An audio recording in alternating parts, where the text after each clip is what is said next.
When dealing with light leaks, I find it easiest to operate on an easily on-offable source of light. Now, as you saw previously, there is just a little bit of light spillage on the crack on the buzzard. I don't know if I can really show it off very well on the camera. It's a very small amount of light spill just there.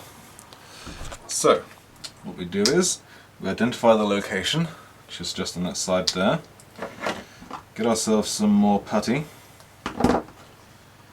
and just go over the seam again.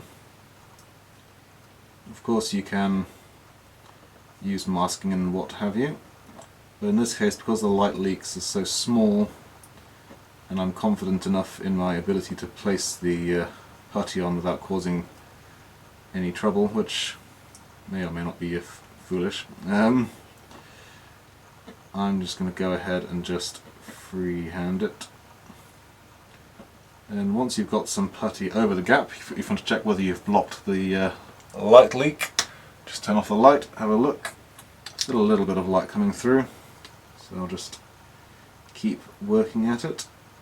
Where we've got light leak on this bit of radiator here where it's quite spiky, it is a challenging bit to fill in because obviously it's not flat, it's got texture to it. But we also can't let the light come through. So I'm going to splodge in a bit of putty, and then I'm going to use the end of it and scrape the putty in back and forth, following each of the grooves.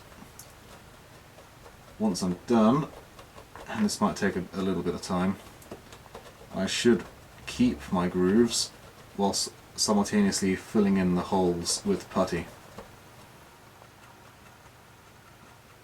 I did say in the last video that the putty I'm working with is quite old, so it's not really operating at 100%. I still need to buy a new tube. But more often than not, the light leak is in a location where the putty can't really quite get to it, so smaller pinpricks can take a lot of work to get out.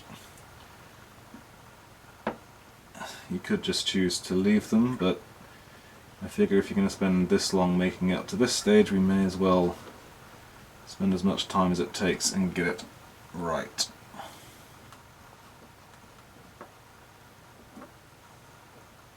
Check on the back, make sure the strut isn't leaking, which is a teeny tiny bit.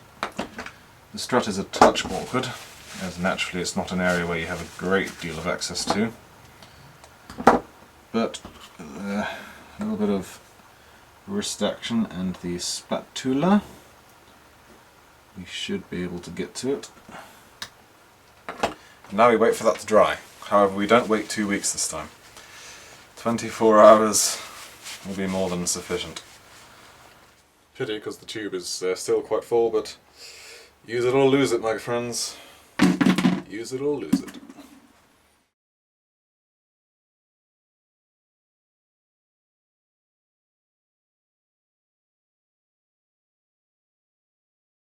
Alright, with all that sanding done, we can just check to see if we've erased all the light leaks.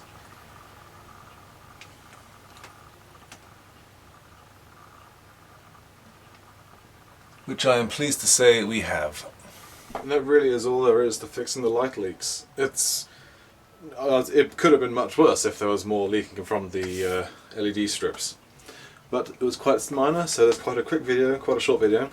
But that means that the next video will be Rear Hull Part 1. We're off the struts and the nacelles, we're free!